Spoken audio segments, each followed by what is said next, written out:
पांडे शुरू, आइए बड़ा आई। यार तुम लोग को ये बात पता है क्या, what is basically current? Is it charge phloem,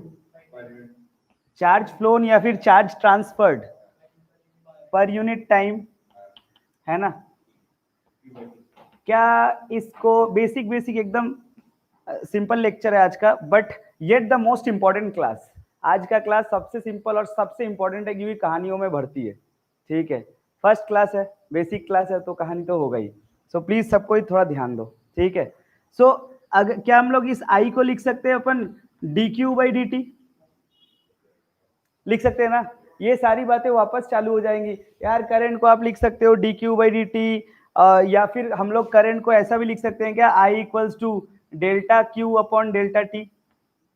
इनमें से कौन सा करंट इंस्टेंटेनियस करंट है? डेल वाला अरे यार ये अपना इंस्टेंटेनियस करंट हुआ ना। क्या तुम लोग को ये पता है ये इंस्टेंटेनियस करंट है? बेसिकली ये ऊपर वाला जो है ना ये अपना एवरेज करंट है। ये सारी बातें तो क्लियर है ना? और चार्ज वर्सेस टाइम ग्राफ का स्लोप भी अपने को करंट देता है। These are basic illustration. अरे इधर देखो, ये इधर आप चार्ज रखो, इधर आप टाइम रखो, तो इसका जो भी स्लोप आएगा ये basically D Q by D T तो आएगा, है ना? खैर, तो ये सारी बातें हम लोग बेसिक इलस्ट्रेशन है। ये इसमें क्या पढ़ा? हाँ ठीक है। और अगर पूछूं किससे, हाँ प्रतीक एक बात बता, अगर मैं तेरे को बोलूं कि Q इक्वल टू अपना 2t² plus 3t plus 1, basically charge equation है। मैं पूछूं कि find current, find I at t equals to 2 seconds, निकाल सकते हो क्या? कैसे डेरिवेटिव मारने से काम चलेगा? तो बोलो डेरिवेटिव क्या होगा अपना, D Q by D T. D Q by D T क्या आएगा, 40 प्लस, तो क्या वही आई है? तो D Q by D T at time T equals to 2 कितना हो जाएगा? अच्छा क्या 11 एम्पियर? यार तुम्हें पता तो है ना कि करंट का जो यूनिट है वो एम्पियर होता है, और चार्ज का यूनिट कूलम होता है। अच्छा अच्छा, एक बात बता मेरे को, करंट जो है किसको पूछे? हाँ करंट जो है विशाल, वो स्केलर क्वांटिटी या वेक्टर? करंट स्केलर है वेक्टर? करंट का डायरेक्शन नहीं है तो फिर स्केलर कैसे बोले तुम लोग? हाँ अच्छा, तुम लोग को याद है। हाँ एक्चुअली होता क्या, एकदम करेक्ट बोला तुम लोगों ने। ऐसे मैं बोलूं कि पांडे पांडे एक बात बता, ये और ये, मैं बोला ये दोनों तारों के बीच में 90 डिग्री है, ठीक है? ये अपना 3, ये अपना 4, इस तार में कितना आएगा? अबे परपेंडिकुलर है दोनों, तो क्या पाइथागोरस नहीं लगेगा? नहीं लगेगा रिजल्टेंट में, तो अपना साथ ही बोलोगे ना। मतलब इससे ये परपेंडिकुलर होने के बावजूद तुमने साथ नहीं बोला, मतलब वो वेक्टर रूल्स को फॉलो नहीं करता। बट ऐसा भी है वेक्टर रूल्स को फॉलो नहीं करता, पर डायरेक्शन तो मैटर करता है। डायरेक्शन कैसे मैटर करता है? अगर यही 3 एम्पियर को अगर हम लोग ऐसे बोलते तो इस तार में कितना आता? मतलब क्या ये इस डायरेक्शन में एक बाहर निकल जाता है, या 3, अब इधर से सोचना 4, इधर 3 और 1, हाँ जो भी है अपना समझ लो। तो मतलब डायरेक्शन एरो देना इंपॉर्टेंट है, एरो का इंपॉर्टेंस है, बट पाइथागोरस को फॉलो नहीं कर रहा है, मतलब वेक्टर रूल्स को फॉलो नहीं कर रहा है, बट इंपॉर्टेंट है। तो साइंटिस्ट लोग फंस गए। तो इस टाइप के क्वांटिटीज को क्या बोला जाता है? Tensor quantities. रियलिटी में आपको बोला जाएगा तो करंट अपना टेंसर क्वांटिटीज होता है। Tensor quantities are those quantities those who have a value for direction but those who do not obey the rules of the vector laws of addition, और vector loss के properties को follow जो लोग नहीं करते हैं। तो करंट कैसा क्वांटिटी हुआ? हाँ मतलब they have a value for direction but they don't follow the vector rules. Okay, तो करंट कैसा क्वांटिटी हुआ? बट आप लोग क्या बोलेंगे as per the syllabus? Scalar, क्योंकि वेक्टर तुम्हारे सिलेबस के तहत, क्योंकि वेक्टर रूल को फॉलो नहीं करता तो वो क्या है? स्केलर। सही है फिर तो। स्केलर का सब डिविजन नहीं, ऐसा कुछ नहीं है। अच्छा ठीक है, नेक्स्ट टॉपिक हम लोग क्या बोलते हैं। अच्छा, किसी को पूछे डायरेक्ट स्ट्रेट अवे कहानी पे उतरे या रुको पहले थोड़ा सा पूछ लेते हैं। अच्छा, मान लो ये कंडक्टर है, क्या है? मैं बोला कि इस कंडक्टर को हम लोग नहीं, हॉलो सॉलिड नहीं है, अब एक कंडक्टर, अब कंडक्टर है, इस कंडक्टर को हम लोग बैटरी से जोड़ दिए। अच्छा, मैं तुमसे पूछूं कि यहाँ पे अगर मैं लिखा V, ये V मतलब क्या है? ये पोटेंशियल है कि पोटेंशियल डिफरेंस है? अच्छा, बैटरी अपने को क्या सप्लाई करती है? नहीं, बैटरी अपने को चार्ज सप्लाई करती है कि एनर्जी? बैटरी अपने को चार्ज सप्लाई करती है कि एनर्जी? बैट बैट बैटरी हम लोगों को कभी कभी चार्ज नहीं सप्लाई करती है ना। बैटरी सिर्फ टेंडेंसी जनरेट करती है जिससे कि हम लोग मतलब ये इलेक्ट्रॉन्स जो है वो एक्साइटेड हो जाए। एक तरह से आप समझ लो कि बैटरी अपने को एनर्जी सप्लाई करती है, ठीक है। बैटरी हम लोग को एनर्जी कैसे सप्लाई करती है? एक्चुअली होता क्या है, इन सबको हम लोग क्या बोलते हैं, ये जो तार मैंने ड्रॉ किया इधर साक्षी, इसको हम लोग बोलते हैं कनेक्टिंग वायर्स। क्या बोलते हैं जानते हो? Connecting wires. लास्ट डे तो मैं बोला था ना, तुम लोगों को कैपेसिटेंस पढ़ा रहा था। कनेक्टिंग वायर्स का हम लोग मानते हैं कि इसका रेजिस्टेंस कैसा है, 0, बट रियलिटी में तो रेजिस्टेंस होता है ना। तो वही अपना सब यहाँ पे पोटेंशियल डिफरेंस V होगा। अच्छा, अगर ये V होगा तो ये प्लस ये माइनस, तो क्या यहाँ पे 0, इधर V, यहाँ 0 मतलब यहाँ भी 0 और यहाँ भी 0, मतलब यहाँ पे भी 0, ये V तो ये भी V और ये भी V। तो मतलब बात ये हो गया ना कि across the conductor what is the potential difference? V। अरे V माइनस 0 ना, यही तो पोटेंशियल डिफरेंस होगा अपना। तो अक्रॉस द कंडक्टर मतलब बैटरी में जो कंडक्टर पोटेंशियल डिफरेंस है, क्या वही अक्रॉस द कंडक्टर है? अच्छा, होता क्या है मतलब अब तुम लोग जो भी मान लो, बोलो तो कन्वेंशनल करंट जो तुम लोग बचपन से पढ़ते हो, कन्वेंशनल करंट कहां से कहां फ्लो करता है? To negative. और flow of electrons negative to positive. तो आप फ्लो ऑफ इलेक्ट्रॉन, लेकिन हम लोग ना क्या करते हैं, हम लोग कन्वेंशनल फ्लो को लेके ही पढ़ाई करते हैं कि फ्लो ऑफ इलेक्ट्रॉन्स तो बाद में डिस्कवर हुए। तुमने वो सब फालतू कहानी तो सुना ही होगा।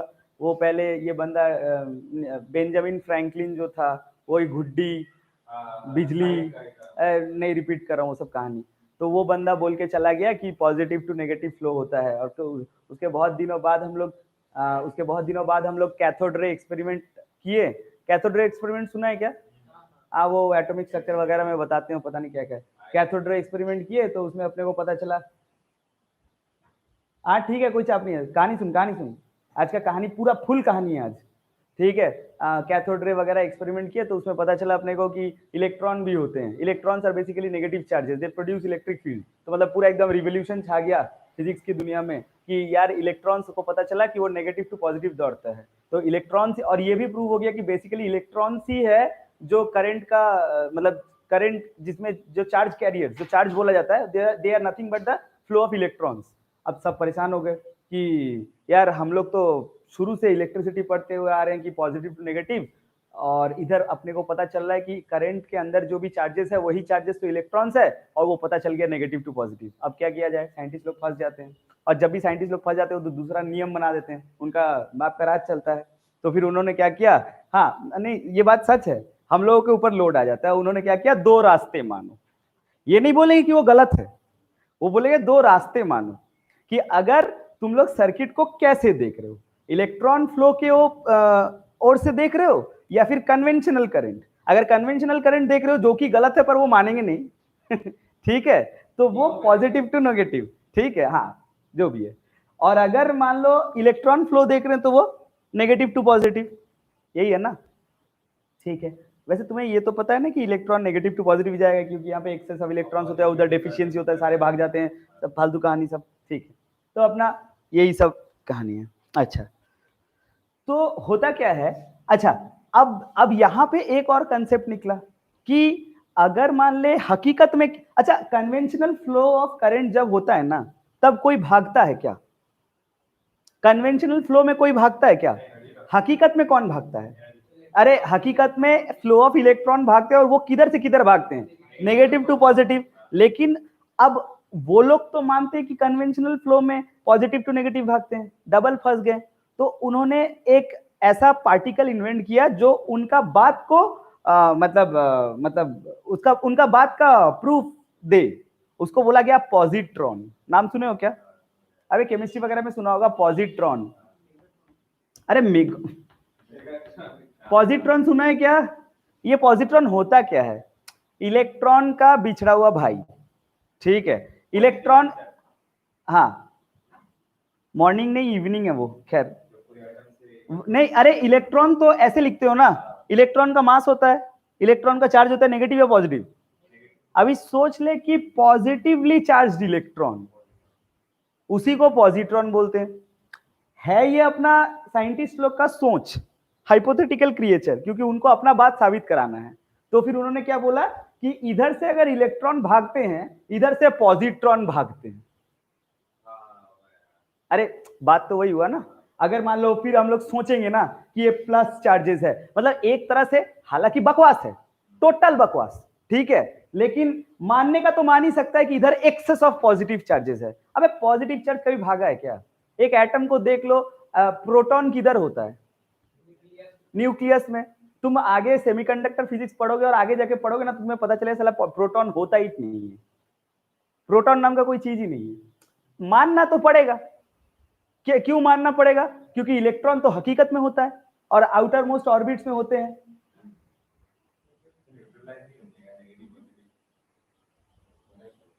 अरे मेरा बात सुन, मैं जो बता रहा हूं ना, सुन, मैं एक केमिस्ट्री फ्री इंसान हूं, ठीक है।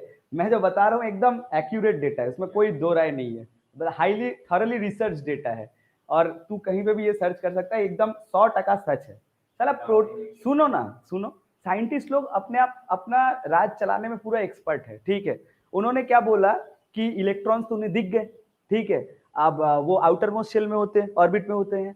अब क्या होता है ना कि हम लोग कोई भी एक पार्टिकल को छू रहे, नेगेटिवली चार्ज है तो चार्ज तो ट्रांसफर भी होता है ना। अगर मान ले हम ये बोर्ड छू रहे तो मुझे बिजली लग रहा है क्या? नहीं लग रहा है। मैं बोर्ड छूंगा मुझे बिजली क्यों लगेगा? भाई बिजली तो तब लगेगा जब मैं डेफिशिएंट हूंगा इलेक्ट्रॉन में, और बिजली बोर्ड के पास एक्सेस इलेक्ट्रॉन होगा, वो मेरे अंदर से फ्लो कर जाएगा। यही बात है ना। अब क्यों फ्लो करेगा भाई? वो अपना इलेक्ट्रॉन खुश है, अपने ऑर्बिट्स में घूम रहा है, लेकिन नहीं, हमको तो साबित करना है कि एटम इज इलेक्ट्रिकली न्यूट्रल। पढ़ा होगा, एटम तो इलेक्ट्रिकली न्यूट्रल होता है। तो अगर मान ले, अच्छा हाँ ठीक है, अगर मान ले जो इलेक्ट्रॉन्स जो आउटर मोस्ट ऑर्बिट्स में है, इलेक्ट्रॉन्स जो आउटर मोस्ट ऑर्बिट्स में है, वो तो नेगेटिवली चार्ज है, तो प्रूव हो गया। अबे कोई तो होगा जो उस माइनस चार्ज को काउंटर कर रहा होगा, नहीं पता, ले आओ प्रोटॉन। कहां है? तो न्यूक्लियस में है। हाँ, तो उसमें बनाया गया अपना प्रोटॉन। अब एकदम मस्त फिट, एकदम मिरर इमेज बनाया गया कि इतना इतना इलेक्ट्रॉन होता है तो उतना ही प्रोटॉन, पीरियोडिक टेबल पूरा मस्त बना लिया। भगवान जाने कौन बनाया, कैसे बनाया है, बट बन गया, ठीक है। और कुछ ऐसे बन गया कि सब इलेक्ट्रिकली न्यूट्रल हो गए, ठीक है। तो उसी तरह का कंसेप्ट इधर है। अब पॉजिट्रॉन क्या होता है? पॉजिट्रॉन रियलिटी में आप देखो तो, आगे का रिसर्च का मेरे को नहीं पता, I will be very honest with this, but जितना मैंने देखा है पॉजिट्रॉन नाम का कोई एलिमेंट नहीं होता। लेकिन ये अपना सोच है कि ये किसको काउंटर करता है? इलेक्ट्रॉन्स को। अब रियलिटी में तो एक्सेस इलेक्ट्रॉन्स होते हैं ना, और इलेक्ट्रॉन्स तो इधर से इधर भागते हैं, फ्लो ऑफ इलेक्ट्रॉन।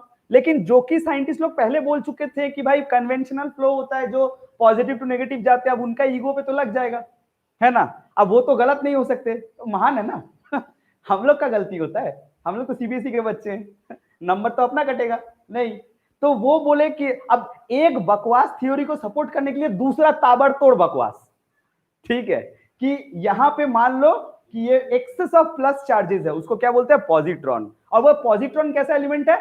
इलेक्ट्रॉन का मास और पॉजिट्रॉन का मास सेम है, और इसका चार्ज अगर -1.6 है तो उसका +1.6 है। मुद्दे की बात ये तो इलेक्ट्रॉन का मिरर इमेज हुआ ना, मास में गड़बड़ कर दोगे तो झोल हो जाएगा, बहुत सारा हिसाब गड़बड़ हो जाएगा। नहीं, मास सेम है, खाली प्लस है, तो मतलब ये उधर से उधर भाग जाएगा, ऐसा एलिमेंट। तो तुम लोग भी ऐसा मान लो कि पॉजिट्रॉन नाम का एक मतलब एलिमेंट है, ठीक है ठीक है, जो प्लस से माइनस की ओर जाता है। अब उसे पॉजिट्रॉन मानो, कन्वेंशनल करंट मानो, तुम्हारा मन, मेरे को पढ़ाना है। नहीं, अब तुम्हारी मर्जी, तुम्हें जो मानना है मानो। हाँ बोल। सुनो, अब कहानी स्टार्ट करते हैं। तो कहानी स्टार्ट होता है कंडक्टर से। किससे? बहुत ही एक नन्ना मुन्ना कंडक्टर था। एक दिन एक टेबल पे एक लेटा हुआ था, ऐसा मान लो एक कंडक्टर है। सब कोई ध्यान से सुनना, कहानी बहुत ही इंटरेस्टिंग है। एक कंडक्टर था। अच्छा एक बात बता, कंडक्टर के अंदर में फ्री इलेक्ट्रॉन्स तो होते हैं ना? मान ले ये कंडक्टर के अंदर में इलेक्ट्रॉन्स होते हैं, या फिर हम लोग इलेक्ट्रॉन्स नहीं बोलेंगे, करंट इलेक्ट्रिसिटी पढ़ रहे हैं ना, तो इसको इलेक्ट्रॉन्स नहीं बोलेंगे, नहीं पॉजिट्रॉन भी नहीं बोलेंगे। ये सेमीकंडक्टर एक चैप्टर है, और करंट इलेक्ट्रिसिटी का ये एथिकल पार्ट, जहां पे मतलब आप लोग मतलब बेसिकली बेसिक प्रूफ्स कर रहे हैं। तो यहाँ पे हम लोग इसके अंदर में जो मतलब अरे क्या बोलते हैं इसके, हाँ, इसके अंदर में जो इलेक्ट्रॉन्स है ना, इलेक्ट्रॉन्स नहीं बोलना है, क्योंकि इलेक्ट्रॉन बोले कहीं फंस गए तो इसे बोलेंगे हम लोग चार्ज कैरियर्स। अच्छा इंग्लिश है, क्या बोलेंगे हम लोग? शाबाश। अरे इसके अंदर में बहुत सारे चार्ज कैरियर्स थे। अब मान ले चुपचाप, पहले तुम लोग को एक सवाल पूछता हूं, बढ़िया सुनना। ये जो चार्ज कैरियर्स इस कंडक्टर के अंदर में है, अच्छा मेरे को एक बात बताओ, ये चार्ज कैरियर्स या जो कंडक्टर का ये जो वायर है इसके अंदर है, तो ये लोग रेस्ट पे है या ये लोग मूव कर रहे हैं? क्या मूव करते हैं क्या रियलिटी में?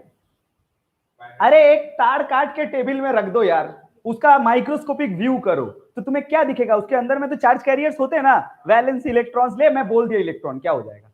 ठीक है, तो वो चार्ज कैरियर्स जो है ना, वो चार्ज पार्टिकल्स है, वो चार्ज पार्टिकल रेस्ट में है या मूव कर रहे हैं? क्या चीज? रैंडम मोशन में मूव कर रहे हैं, एकदम करेक्ट। अरे इसकी इसी को बोलते हैं ना शायद ब्राउनियन मोशन। ब्राउनियन मोशन में जिगजैग मोशन में वो लोग मूव करते हैं हमेशा। ठीक है, अभी क्या हुआ ना कि ये कंडक्टर को यहाँ पे रख दिया गया, वो अपना सारे पार्टिकल जिगजैग रैंडम मोशन में मूव कर रहे हैं। पता है ये जो पार्टिकल्स है ये सारे रैंडम मोशन में मूव कर रहे हैं। तो बोलो तो आफ्टर, मान ले मैंने कंडक्टर को रख दिया, आफ्टर सम टाइम इन ये एक पार्टिकल को देखें, कोई एक पार्टिकल को देख, इस एक पार्टिकल का after some time net displacement कितना होगा? क्या मानते हो इस बात को? नेट डिस्प्लेसमेंट 0 होगा। अरे 0 तो होगा ही भाई, कंडक्टर से बाहर थोड़ी गए ये लोग। एक कंडक्टर चुपचाप रखा हो, मान लो तुम लोग इस रूम में हो, तुम लोगों को सबको मैंने 10-100 जूल एनर्जी दे दिया। अब तुम्हें एक्साइट हो गई, इधर उधर भागेंगे, भाग के जाओगे कहाँ? रहोगे तो इधर ही। तो हर एक पार्टिकल का नेट डिस्प्लेसमेंट कितना हो गया? 0 हो गया। अभी सुनना बढ़िया से, अचानक क्या हो गया? अचानक ये सारे पार्टिकल्स जो थे चार्ज कैरियर्स, इनको समहाउ इधर एक V वोल्ट और इधर 0, मतलब इनको एक पोटेंशियल डिफरेंस के दायरे में लेके आया गया। बात समझना, एक पोटेंशियल डिफरेंस के दायरे में जब लेके आ गया। अच्छा तुम लोग ये जानते हो क्या पोटेंशियल डिफरेंस? ये मान ले लेंथ ऑफ द कंडक्टर है L नाम ले लिया। अगर मैं इसके अक्रॉस पोटेंशियल डिफरेंस रखूं तो क्या यहाँ पे एक इलेक्ट्रिक फील्ड सेटअप होगा? इलेक्ट्रिक फील्ड जिसको हम लोग लिख सकते हैं V/L। बोलो तुम लोग ये नहीं जानते हो? ये वही है, फिर दूसरे रूप में आया है यार तुम लोग ना। अरे E = -dV/dr लिखते हो ना? तुम्हें मैं साला पूरा 2 साल पढ़ाऊंगा फिर भी नहीं। ठीक है, नहीं मतलब कोई ले कोना में लिख के रख दे रहे हम, ये तो मिटाएंगे ही नहीं साला। E = -dV, तुम लोग सुधरोगे नहीं। ठीक यार, ये E = V/L तो लिख सकते हैं ना? हाँ, potential difference per unit length, उसी को। तो मतलब अगर हुआ क्या, हुआ ये कि वो चार्ज कैरियर्स, नन्हे मुन्ने चार्ज कैरियर्स, मतलब वो हिल रहे थे रैंडम मोशन में, इधर उधर। अचानक से मैंने पोटेंशियल डिफरेंस लगा दिया तारों के बीच में, तो हुआ क्या? क्या फील्ड सेटअप हो गया? फील्ड मतलब ही फोर्स है, फोर्स मतलब ही पार्टिकल्स के ऊपर एक्सीलरेशन आया क्या? अरे फोर्स मतलब ही तो एक्सीलरेशन होता ना।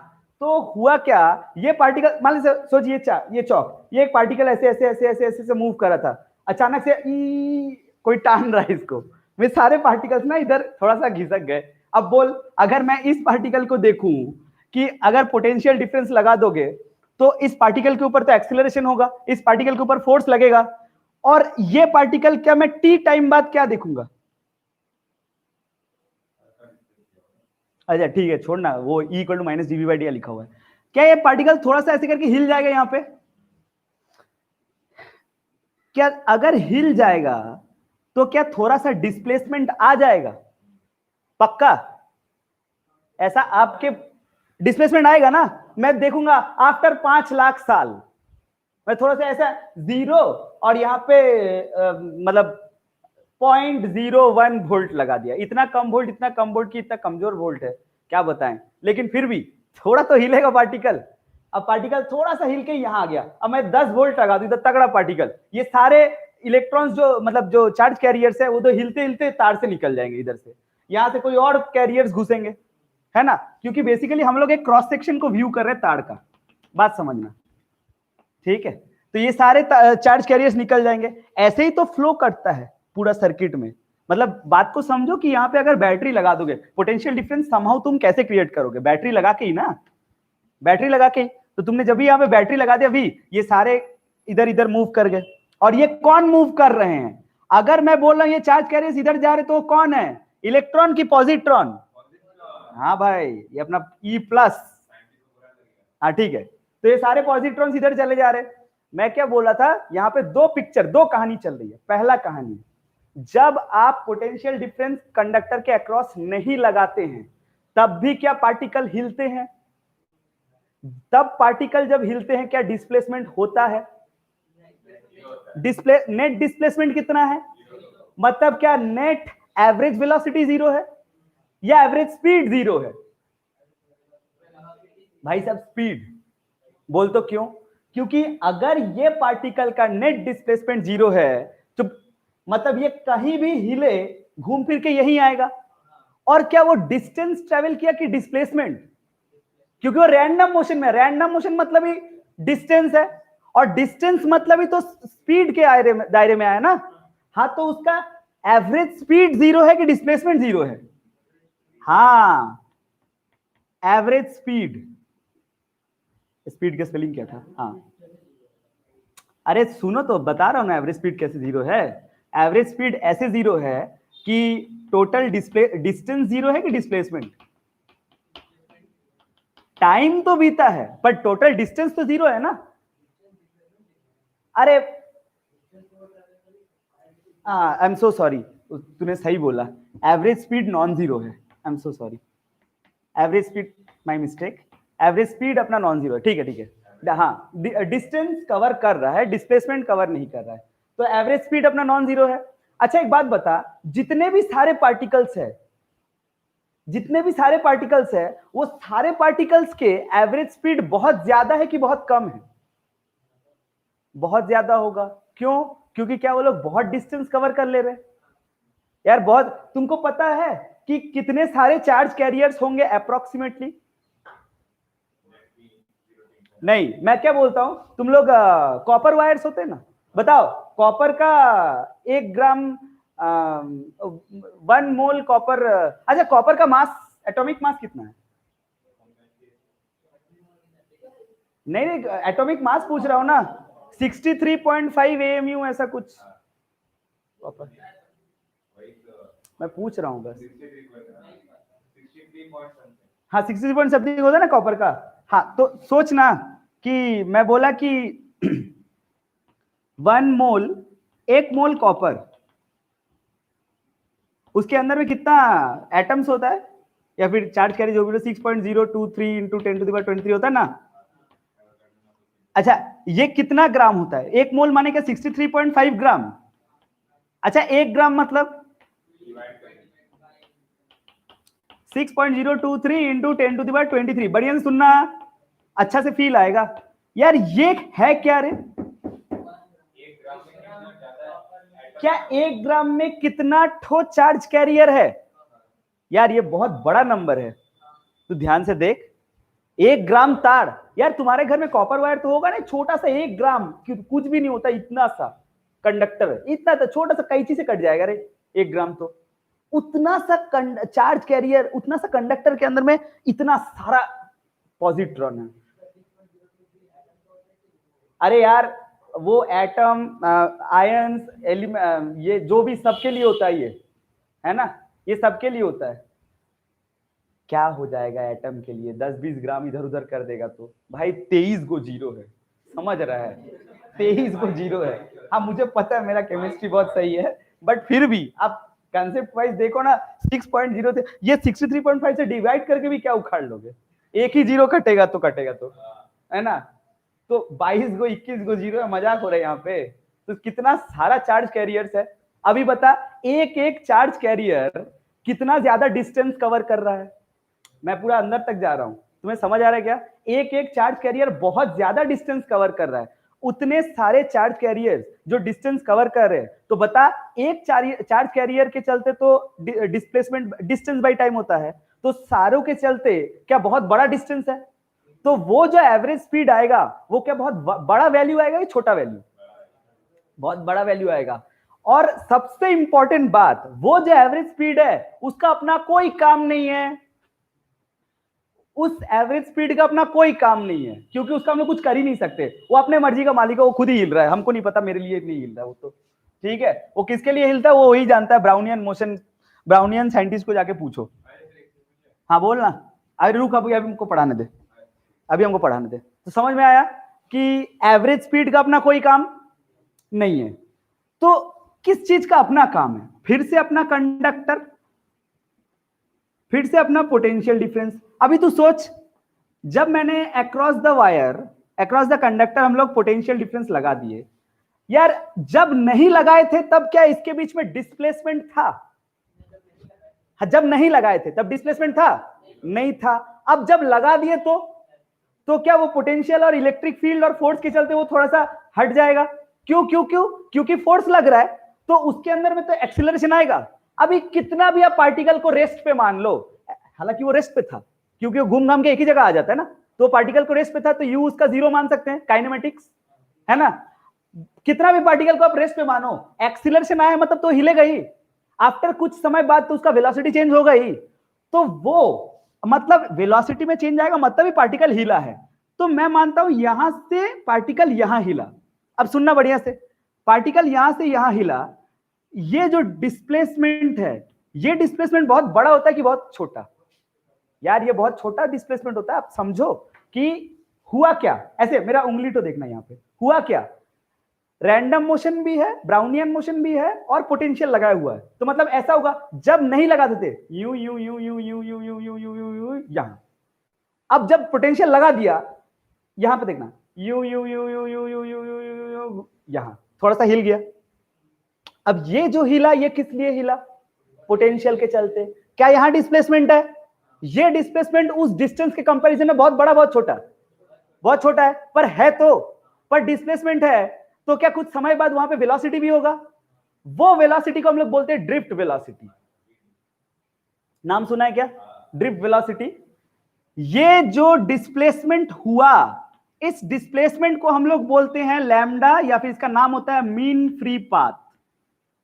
Mean free path. अरे कहानी अभी बहुत मस्त बाकी है, अभी सुनते जा। अरे रुक बे, इसको बोलते हैं मीन फ्री पाथ। तो अब इसके ऊपर चर्चा होगा। मीन फ्री पाथ है क्या? एक बात बता, जब एक पार्टिकल हिला होगा, पहले बता तू लोग ये बात पे कन्विंस्ड है क्या जब पोटेंशियल लगा तो पार्टिकल हिला होगा? तो ऐसे ही क्या इतने सारे पार्टिकल हिले होंगे? इतने सारे पार्टिकल बिना किसी से धक्का मुक्की किए हिल सकते हैं क्या? अब इतने सारे पार्टिकल है, धक्का मुक्की तो हो ही जाएगा ना। तो the distance between two consecutive धक्के, बात को समझिए, धक्के, द डिस्टेंस माने ये पार्टिकल पोटेंशियल लगा दिया, ये यहां हिल गया। अब जैसे हिल गया, इधर से कोई था बहुत भीड़, वो भी इधर हिल गया, अब लग गया ना धक्का। तो अब जब एक धक्का लगा उसके बाद क्या कोई और धक्का लग सकता है? हाँ लग ही सकता है। तो वो जो, अब एक और बात यार, एक पार्टिकल यहां बैठा है और दूसरा पार्टिकल वहां बैठा हुआ है, ठीक है, ये पार्टिकल यहां से यहां कूदा तो धक्का लग गया। अब हो ही सकता है ना कि इसके पीछे वाला पार्टिकल थोड़ा दूर में था तो इसको धक्का लगने में थोड़ा टाइम लग गया, समझ ले रहे ना। तो मैं अगर तुमसे क्या हुआ, अरे बात समझो, अगर फील लेके पढ़ाने बोलेगा तो पढ़ाएंगे भाई, नहीं तो हम सीधा फॉर्मूला लिखेंगे। तुम क्या चाहते? हाँ, ये पार्टिकल ने बहुत जल्दी धक्का ले लिया। अब ये पार्टिकल हो सकता है ना उसका पीछे वाले से बहुत दूर बाद धक्का लगे, और कोई एक पार्टिकल हिलने जाए तो उसका मुंह के सामने एक पार्टिकल खड़ा है, हिल ही नहीं पाया, पहले धक्का लग गया। मैं ये क्यों बोलना चाह रहा हूं? मैं ये बोलना चाह रहा हूं कि ये जो ये डिस्टेंस बिटवीन टू कंसेक्यूटिव धक्का, तो ये डिस्प्लेसमेंट जो है, क्या ये सारे पार्टिकल के लिए कांस्टेंट है या वेरी कर सकता है? वेरी करेगा ना, तभी साइंटिस्ट ने इसका नाम दिया मीन फ्री पाथ। वो कौन सा पाथ है, वो कौन सा डिस्टेंस है जब एक पार्टिकल दूसरे पार्टिकल को विदाउट कोलिशन ट्रेवल कर पाया, और जो कि वो डिस्टेंस फिक्स्ड नहीं है तो उसका मीन कर लिया गया। समझ आया क्या यार? समझ, ये mean free path averaged out displacement है, एवरेज्ड आउट डिस्प्लेसमेंट है, ओवरऑल डिस्प्लेसमेंट। मान लीजिए आपका 6 into 10 to the power 23, 6.023 into 10 to the power 23 by 6, 63.5, उतने सारे पार्टिकल्स कौन कहीं कहीं कहीं इधर उधर हिला है, तो सारा displacement divided by number of particles, तो क्या एक एवरेज डिस्प्लेसमेंट आएगा? ये वो है। बीच में बात थी यार, ऑनलाइन में सबको समझ आ रहा है क्या? समझ में आया? मीन फ्री पाथ नाम में लिखा हुआ है, वो मीन क्यों है? क्योंकि वो एवरेज डिस्प्लेसमेंट है, कोई दो पार्टिकल के बीच का एक्यूरेट डिस्प्लेसमेंट वो नहीं है। समझ आया क्या? अभी सुन, एक पार्टिकल दूसरे पार्टिकल के साथ धक्का लगता है, कितना डिस्प्लेसमेंट जाने के बाद? लैम्डा। यार मैं बोलता हूं एक पार्टिकल ने दूसरे पार्टिकल के साथ धक्का लगाया और वो लैम्डा डिस्टेंस ट्रेवल किया, तो कुछ समय लेगा ना, वो कुछ टाइम तो लेगा। उस टाइम को बोला जाता है, ये लोग बोलते हैं टाउ, इसको बोला जाता है रिलैक्सेशन टाइम। नाम सुना है क्या? क्या ये टाइम एक्यूरेट है या ये भी टाइम एवरेज किया हुआ है? या हाँ बिल्कुल यार, कोई धक्का लगा, मान लीजिए 1 नैनोसेकंड में लग गया तो उसने 1.5 नैनोसेकंड, तो this time is also averaged out time. समझ आ रहा है क्या? पक्का? ओके, तो ये अपना एवरेज डिस्प्लेसमेंट, ये अपना एवरेज टाइम। मेरे को ये बात बता कि ये जो सारे पार्टिकल्स इधर जा रहे थे वो लोग क्या है, इलेक्ट्रॉन की पॉजिट्रॉन? आपको कैसे मानना है पता है? मतलब ये लोग के साथ एक और कहानी होता है, पता है क्या? जब पोटेंशियल डिफरेंस नहीं लगाए ना, सब पागल भेड़ बकरियों की तरह इधर उधर भागते रहते हैं। इधर देखो ना, क्लास में टीचर नहीं रहता तो कैसे स्टूडेंट लोग ऐसे हुड़दंग मचाते रहते हैं, अचानक टीचर आया, सब aligned in the same position. या फिर कभी आर्मी का परेड वगैरह देखे होंगे, पैरेड है ना, वो सब कैसे ऐसे ऐसे चलते हैं। तो जैसे आप पोटेंशियल लगा देते हो ना, सारे इलेक्ट्रॉन्स लोग E+ वाले, सारे E+ वाले, ठीक है, एकदम सीधा स्ट्रेट अलाइंड हो जाते हैं, ठीक है, और ऐसे ऐसे करके मूव कर दे। हालांकि ये झूठा कहानी है, मैं बता रहा हूं, सुनो कहां झूठा है ये सुनो। तुम्हें ये झूठा कहानी ही मान के पढ़ना है। क्यों झूठा कहानी है? ऐसे होगा क्या एक पॉजिट्रॉन सीधा यू करके आगे जाएगा? नहीं, मैं तो अभी बोला कि एक पॉजिट्रॉन ऐसे ऐसे ऐसे ऐसे ऐसे करके इधर भी घूमेगा और थोड़ा हिलेगा भी, बट वो घूमना मेरा कोई काम है क्या? वो काम मेरा तो नहीं है। मेरा काम है कि मैंने जो पोटेंशियल लगाया तो कितना हिला। तो एक काम करते हैं ना, वो फालतू कहानी को फेंक देते हैं, हालांकि वही ओरिजिनल है, तुम्हें समझना है, वही ओरिजिनल है, बट वो मेरा काम का नहीं है। तो इसलिए मैंने एक कहानी अपना बना लिया कि पॉजिट्रॉन को मैं पोटेंशियल लगाऊंगा। देख प्रतीक कमेंट में, साइंटिस्ट की स्ट्रॉबेरी दुनिया। अरे पढ़ाने दे यार। इधर देख, तो ये हम लोग ने क्या माना, ये पॉजिट्रॉन्स सीधा सीधी चुपचाप पैरेट की तरह ऐसे आगे बढ़ रहे हैं। हालांकि तुम लोग बताओ ऐसे आगे बढ़ रहे हैं क्या? नहीं, बट वही मेरा काम का है ना, तो हम वही मानेंगे। वो जो कितना टाइम में वो लोग एक जगह से दूसरे जगह पे आगे बढ़ते हैं, उस टाइम को क्या बोलते हैं? और जितना आगे बढ़ते हैं विदाउट एनी टू कॉलिशंस, उसको क्या बोलते हैं? समझ आया क्या? अच्छा, तो अगर एक पॉइंट से दूसरे पॉइंट पे वो पार्टिकल गया होगा, जितना डिस्प्लेसमेंट कवर किया है उसे लैम्डा माना, एवरेज आउट है, और कितना टाइम में गया होगा? तो टाउ टाइम में। तो इस वेलोसिटी को पहले बताइए, वेलोसिटी है कि स्पीड? ये पक्का वेलोसिटी है भाई साहब, क्योंकि ये आगे गया है, डिस्प्लेस हुआ है, तो ये वेलोसिटी है कि स्पीड? तो इस वेलोसिटी को बोला जाता है VD या फिर ड्रिफ्ट वेलोसिटी। नाम सुना होगा, इसी को बोलते हैं ड्रिफ्ट वेलोसिटी। मैं ड्रिफ्ट वेलोसिटी का एक शानदार एग्जांपल खुद दूंगा अभी, इसमें फील की थोड़ी सी भी अगर कमी रहेगी तो ड्रिफ्ट वेलोसिटी का एक मस्त एग्जांपल देता हूं। मधुमक्खी का झुंड देखे हो? जब मधुमक्खी का झुंड एकदम से बहुत सारे मधुमक्खी का झुंड जब ऐसे उड़ता है तो तुम्हें लगता है ना कि कोई एक चीज ऐसे ऐसे ऐसे ऐसे उड़ उड़ के इधर उधर से जा रहा है, पूरा झुंड जब उड़ता है ना, तब पूरा ऐसे ऐसे उड़ के जा रहा है। लेकिन उसे जूम करो और उसे स्लो मोशन में कोई एक मधुमक्खी को देखो, क्या वो कोई एक, जब आपको लगता है पूरा झुंड ऐसे करके उड़ के गया, तो क्या सारे मधुमक्खी अच्छे से उड़ के गए? नहीं, लेकिन कोई एक मधुमक्खी को देखो तो आपको पता चलेगा वो उधर उधर पगला के सारे मधुमक्खी इधर, लेकिन नेट इफेक्ट क्या फील आता है, ऐसे यू चला गया। तो वो जो नेट इफेक्ट है ना, drift, that's called the drift velocity. लेकिन कोई एक पार्टिकल है ना मधुमक्खी, ब्राउनियन मोशन। आया समझ में? ये इलेक्ट्रॉन्स जो होते हैं ना, ये ऐसे ही जाते हैं। आप सिंपल, आप बेनाचिटी रोड में भी आप ड्रिफ्ट देख सकते हैं। कैसे?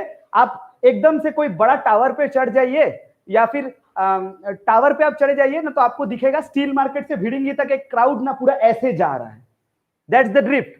लेकिन आप जूम इन करके रोड पे उतरिए तो देखिएगा कोई साइकिल वाला खड़ा है, कोई रोड क्रॉस कर रहा है, कोई किसी से बात कर रहा है, कोई बहुत स्पीड में चला गया। लेकिन ये सब चीजें आपको ऊपर से नहीं दिखेगी, आपको ऊपर से क्या दिखेगा? ओवरऑल ड्रिफ्ट आया, that's called the drift velocity. समझ आया क्या यार? ऑनलाइन में समझ आ रहा है क्या सबको?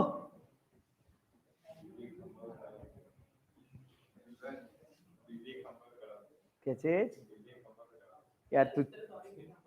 हाँ हाँ बोल। एकदम एकदम, समंदर के अंदर जो छोटा मछलियों के झुंड होते हैं, एकदम सेम, सही है एकदम। वो ड्रिफ्ट, वो सारे मछली जब चले गए वो ड्रिफ्ट है। लेकिन एक मछली है वो तो एवरेज स्पीड है या फिर ब्राउनियन मोशन है, जो भी। यार सबको समझ आया? मैंने अभी तक ढंग से देखा जाए तो 3 टॉपिक समझाया। एक था ड्रिफ्ट वेलोसिटी किसको बोलते हैं, लैम्डा किसको बोलते हैं, टाउ किसको बोलते हैं। बोलो ये तीनों टॉपिक समझ आया क्या? ओके ठीक है। और तुम्हें ये भी बताया था मैंने, ये भूलना मत रे, E = V/L। कोई भरोसा नहीं है। अच्छा किससे पूछूं? हाँ प्रियांशु, फिर से अपना वही अपना कंडक्टर, ठीक है, फिर से अपना वही कंडक्टर, वही अपना पोटेंशियल डिफरेंस लगा दिया। यहाँ पे V, यहाँ पे 0, यहाँ पे इधर इलेक्ट्रिक फील्ड लग गया। मैं तुमसे पूछूं, यहाँ पे एक पार्टिकल है, इसको E+ बोल सकते हैं, अपना पॉजिट्रॉन, है कि नहीं? अब मैं तुमसे पूछूं कि ये पार्टिकल, अच्छा इसके ऊपर फोर्स लग रहा है क्या? क्या बात कर रहे हो? इसके ऊपर फोर्स लग रहा है क्योंकि पोटेंशियल है, क्योंकि पोटेंशियल है तो इलेक्ट्रिक फील्ड है, तो इलेक्ट्रिक फील्ड मतलब फोर्स है। हकीकत में मुझे क्या पता ये पार्टिकल क्या है? पॉजिट्रॉन, मतलब इसका इलेक्ट्रॉन जैसा मास है कि अलग? मास तो सेम है भाई। तो मैं बोल सकता हूं क्या इसके ऊपर, इस पार्टिकल के ऊपर, कितने लोग एग्री करते हो इस पार्टिकल के ऊपर फोर्स लग रहा होगा? ई।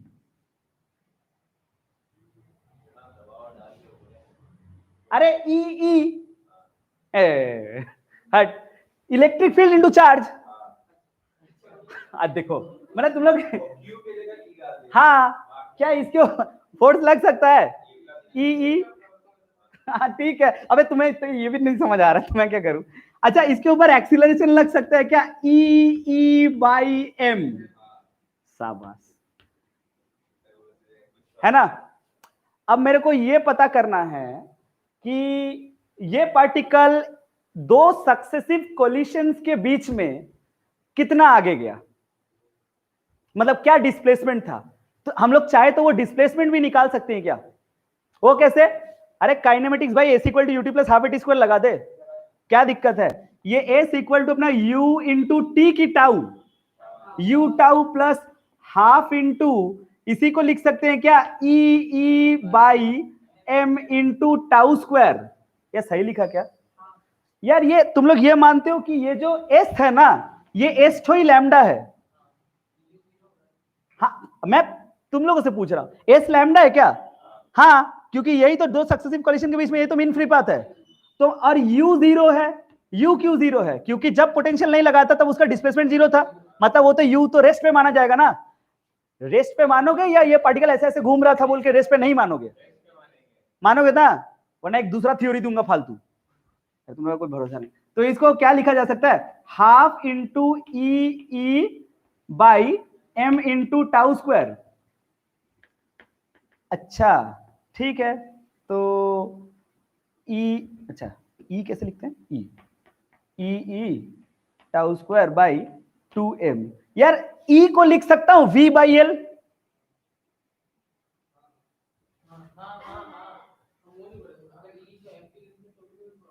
मैं लिखूंगा।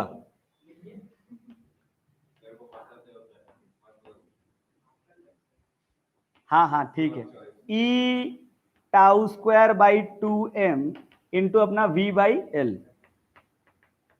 EV tau square by 2mL।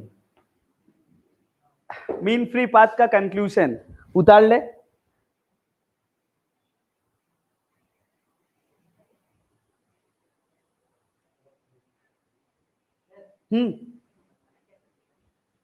ये मैंने मीन फ्री पाथ का फॉर्मूला निकाला और अभी तू लोग ये लिख लेगा तो मैं ड्रिफ्ट वेलोसिटी का भी फॉर्मूला निकालूंगा। ड्रिफ्ट वेलोसिटी का फॉर्मूला मैंने क्या लिखवाया था, क्या VD equals to lambda by tau लिखा था। ये अपना लैम्डा मिला, लैम्डा को वहां पे पुट करे तो टाउ नहीं आ जाएगा, बस एक टाउ तो कट जाएगा, देख ले। हाँ तो क्या बचेगा फॉर्मूला फाइनल बोल, ये इसी के साथ एक टाउ मतलब चीज तो आएगा EV टाउ बाई 2mL। पहले बता ये सारे फॉर्मूला कहानियों के साथ यहां तक क्लैरिटी है? ओके। मीन फ्री पाथ का फॉर्मूला अपना ये है, अच्छा एक्सीलरेशन ये है और ड्रिफ्ट वेलोसिटी ये है। उतार। ऑनलाइन में सबको समझ आ रहा है क्या? थोड़ा सा सपोर्ट देना, मेरे को समझ आए कि हाँ तुम लोग समझ रहे हो कहानियां। ओके मिटा दे जल्दी कर। तो को पहली बात जो तुम लोग भूल जाओगे E इक्वल टू V/L। दूसरा फॉर्मूला V का VD का फॉर्मूला क्या समझ आया? EV tau upon 2mL। खैर ओ वहां से तुम लैम्डा भी निकाल सकते हो। अच्छा अब फिर से अपना कंडक्टर वही अपना, फिर से अब कहानी का दूसरा हिस्सा बढ़िया सुने। यहाँ पे तो कहानी और भी इंटरेस्टिंग हो जाएगा, इंटरेस्ट के बारे में पागल हो जाओगे तुम लोग। ठीक है मजाक कर रहा था। ये देख अपना कंडक्टर, यहाँ पे अपना चार्ज पार्टिकल, इसे E प्लस बोलते हैं, ये अपना V, ये अपना 0, इधर अपना इलेक्ट्रिक फील्ड। बोलो क्लियर? मैं बोला कि ऐसे ऐसे ऐसे ऐसे ऐसे और ऐसे वैसे वैसे वैसे कैसे, समझो। मैं बोला कि ये एक क्रॉस सेक्शन माना और ये भी एक क्रॉस सेक्शन माना। सुनना, मैं बोला कि यहां पे कुछ थे E प्लस वाले पार्टिकल्स, होता है ना, यहां पे तो चारों तरफ भर्ती थे। मैंने एक क्रॉस सेक्शन ऐसे खचक करके इधर क्रॉस सेक्शन काट दिया और यहां पे भी ऐसे काटा। मैंने बोला कि इस क्रॉस सेक्शन, ये लेयर समझो, इस लेयर में कुछ 10 15 20 E प्लस थे, हो ही सकता है थे, सब जा रहे थे इधर मस्त, मैंने रोक दिया।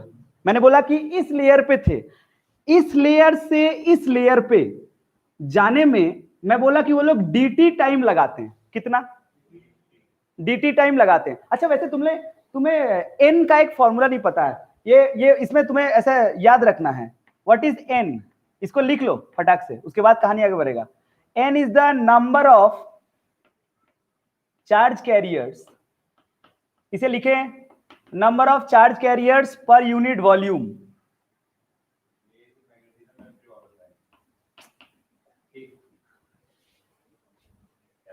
Number of charge carriers per unit volume, इसे तुम चार्ज डेंसिटी भी पढ़ सकते हो, या फिर इसमें ये तुम बहुत जगह पढ़े हो यार, क्लास 11 में भी बहुत जगह पढ़े हो।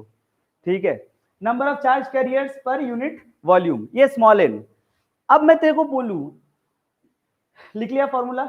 अच्छा अब कहानी पे वापस आते हैं। मैं बोला कि यहाँ पे देख, सब कोई देख बोर्ड में, यहाँ पे कुछ 10 20 अपने E प्लस थे, इस लेयर से इस लेयर में जाने के लिए वो लोग dt टाइम लगाते। कितना? तो मैं तुमसे पूछूं कि अगर इस लेयर से इस लेयर में जाने के लिए वो लोग dt टाइम लगाते हैं तो ये लेंथ कितना कवर कर जाएंगे? यार dl नहीं, इसे लिख सकता हूं, ये लेंथ कवर कर जाएंगे क्या? vd dt कर सकते हैं ना, vd dt। बोलो clear?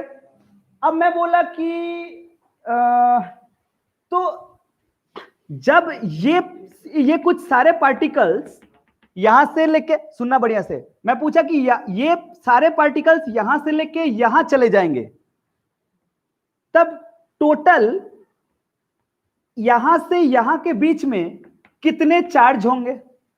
What will be the amount of charges? बढ़िया सुन, तुझे ये फील है क्या, क्या जितना यहाँ पे होंगे उतने इधर चले जाएंगे? हाँ, क्या पीछे वाले सब फाका है? वहां से भी तो आ रहे ना। तो सवाल यही है कि कुल मिला के कितने चार्जेस होंगे यहाँ पे? अरे 10-15 ऐड हो जाएगा, वो तो मैंने मजाक किया। हाँ, क्या ये पहला लेयर यहां तक आ चुका होगा तो इसका पीछे वाला लेयर भी यहां तक आ चुका होगा। तो ये टोटल कितने लेयर होंगे यहां पे, और कितने लेयरों पे कितने चार्ज होंगे? सवाल यही है। इंटीग्रेशन नहीं मारना पड़ेगा, एकदम सिंपल है, आप समझ सकते हैं। क्या चीज?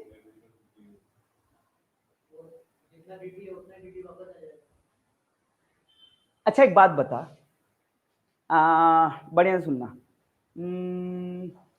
एन क्या है? Number of charge carriers per unit volume. मैं पूछूं तुमसे, यहां पे कितने सारे चार्ज कैरियर्स है? तो N into volume, N in, हाँ, N equal to number of charge carriers है ना। और यही तो खोजना है कि कितने नंबर ऑफ चार्ज कैरियर्स है पर यूनिट वॉल्यूम है। एन इंटू वॉल्यूम, पक्का? अगर मैं बोलूं कि ये एरिया को, एरिया ऑफ क्रॉस सेक्शन, इसको कैपिटल ए नाम दूं, तुम लोग में से कितने लोग ये मानते हो कि टोटल चार्ज होगा N into A into V D D T into E? बहुत कुछ लिख दिया क्या? बेसिकली ध्यान से देखो तो ये वॉल्यूम है, और भी ध्यान से देखो तो ये लेंथ है भैया। ये तो अपना लेंथ है ना, और ये एरिया टू वॉल्यूम है। तो number of charge carriers into volume is the total amount of charge carriers. एक मिनट रुको, मैंने तुमसे क्या पूछा कि इस इलाके में चार्ज कितना है, कि कितना ठो चार्ज है? मैंने पूछा चार्ज कितना है, तो कितना ठो चार्ज है पहले तो इतना जानना पड़ेगा ना। यहां तक है कितना ठो चार्ज है। एन क्या होता है इसको समझे, number of charge carriers per unit volume. मैं एन के साथ वॉल्यूम को मल्टीप्लाई किया कि नहीं किया? ये लेंथ है कि नहीं है? और ये वाला पूरा वॉल्यूम है। तो number of charge carriers into volume, ये पूरा जो डेटा है ये आपको क्या देता है? कितना चार्ज, टोटल चार्ज अमाउंट देता है, या कितना ठो चार्ज पार्टिकल्स है? कितना ठो चार्ज पार्टिकल्स है, और एक चार्ज पार्टिकल का चार्ज कितना है? ई, पॉजिट्रॉन। तो ई, तो क्या यही डी क्यू है? पक्का? अरे समझ आया क्या? अभी सुन सुन सुन, कहानी सुन। ये अपना डी क्यू इक्वल टू हो गया N E A we D D T. यार ये डी टी को नीचे उतार सकता हूं क्या? D Q by D t equal to क्या, n E A we d. क्या ये d Q by D t current है? अच्छा, सब बोर्ड में देख प्लीज। ये I equals to n E A we d. अच्छा, वी डी है क्या अपने पास? वीडी क्या है? ई वी टाउ अपॉन क्या, 2 ml। अरे सही लिखा क्या? लिखा सही है ना? ओके, ध्यान से देखना। अच्छा, इधर देख, एन इंटू ई अपना E square tau by 2 ml, और कुछ छूटा क्या? अच्छा, एक ए भी है, ए लो, एन ई स्क्वायर ना वी छोड़ के, तो ये अपना 2 ml, ठीक है, इंटू वी। ध्यान से देख, इसको क्या लिख सकते हैं? ये सारा चीज को इधर भेजें तो v इक्वल टू क्या आएगा? 2 ml by N E square A tau into I. This is the resistance. v equal to I R, Ohm's law proved. देख, यहां से हम लोग लिख सकते हैं v equals to I into R, Ohm's law.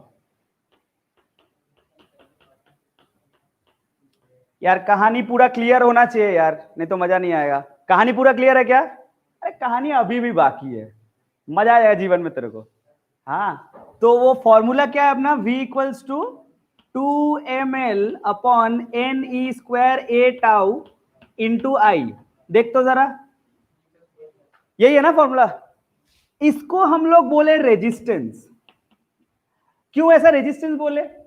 इस, एक मिनट सुनो सब, बढ़िया से देखो इसको, ठीक है।